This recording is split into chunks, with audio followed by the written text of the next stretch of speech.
warahmatullahi wabarakatuh. Halo rekan-rekan ASN, selamat datang di Smart Talk Podcast. Hari ini kita bakal seru-seruan nih bahas sesuatu yang udah jadi nyawa bagi birokrasi kita sekarang, yaitu Smart Governance. Nah, tapi kita nggak cuma bahas teorinya aja, kita bakal adu nih antara good practice dan bad practice, yang dimana itu ada dua narasumber kita. Yang pertama ada Mas Nanda. Halo Mas Nanda. Halo Malisa. Oke, yang kedua ada Mas Zainuddin. Halo Mas Zainuddin. Halo Mbak Lisa.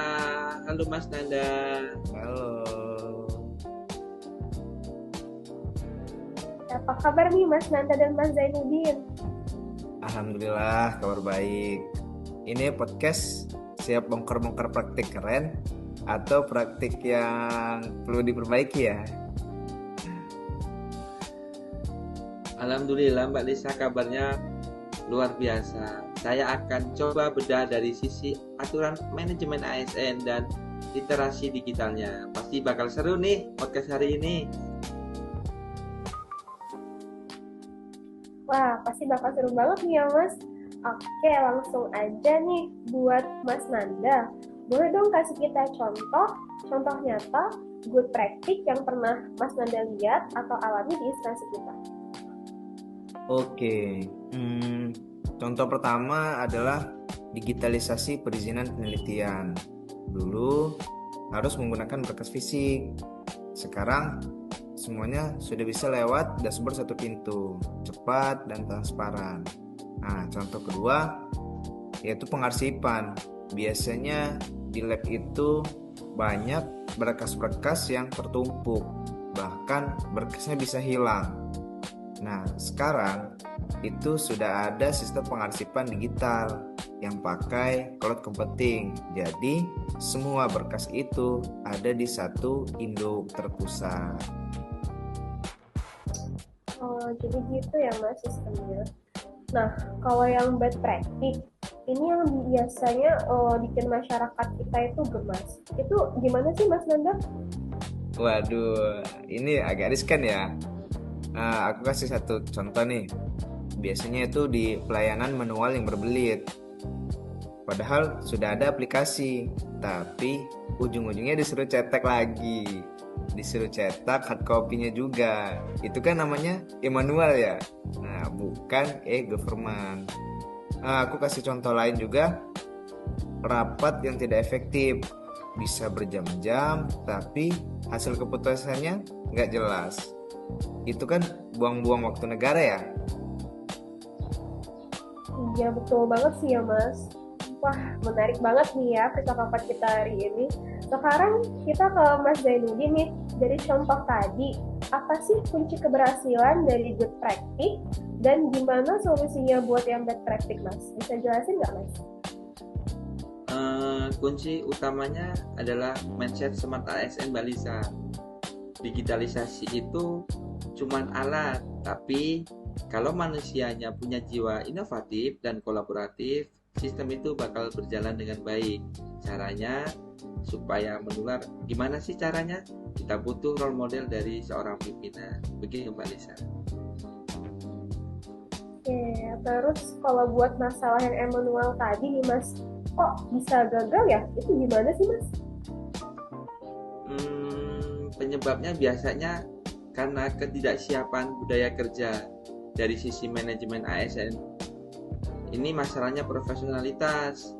Kita butuh penerapan sistem merit yang benar-benar di mana orang yang menduduki jabatan IT atau pelayanan memang yang punya kompetensi digital yang bagus, bukan sekedar asal-asalan orang atau penempatan orang sesuai dengan kebutuhan yang tidak pas. Begitu Pak. Nah, setuju banget tuh. Setuju banget aku sama Mas Zai. Alternatif terbaik itu buat menghindari bad practice itu ya kita harus melek teknologi, jangan alergi sama perubahan. Wah, betul banget nih Mas Nanda. Dan jangan lupa ya, harus integritas. Smart government itu nggak akan tercapai kalau transparansinya cuma di atas kertas, tapi praktiknya masih ada jalur belakang. Seperti manual itu loh Mas Nanda. Iya, benar itu Mas Zai. Oke. Nah, tadi kan Mas Zai nyebutin tuh tentang sistem merit. Apa sih Mas sistem merit itu? Dan bisa nggak kasih contohnya?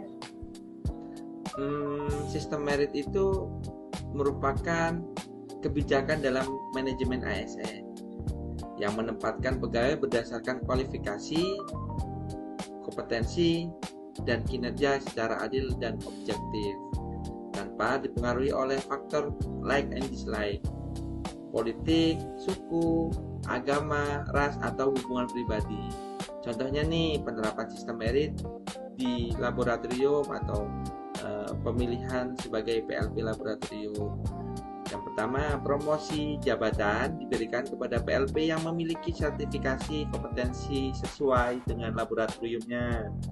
Yang kedua, penugasan kegiatan berdasarkan keahlian teknis, bukan kedekatan dengan seorang pimpinan. Yang ketiga, penilaian kinerja dilakukan melalui SKP dan capaian kerja yang nyata.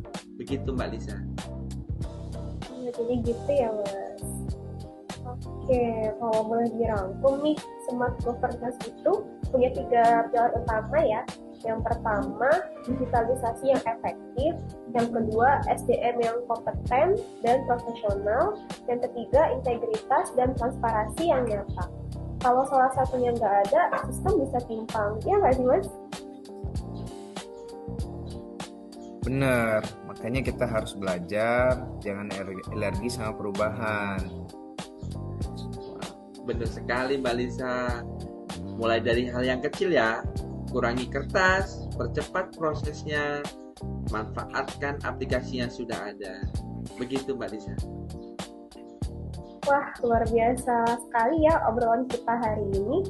Jadi intinya smart governance itu bukan soal aplikasi saja ya, tapi soal gimana kita sebagai ASN punya niat dan komitmen untuk memudahkan urusan publik lewat digitalisasi, profesionalisme, dan integritas.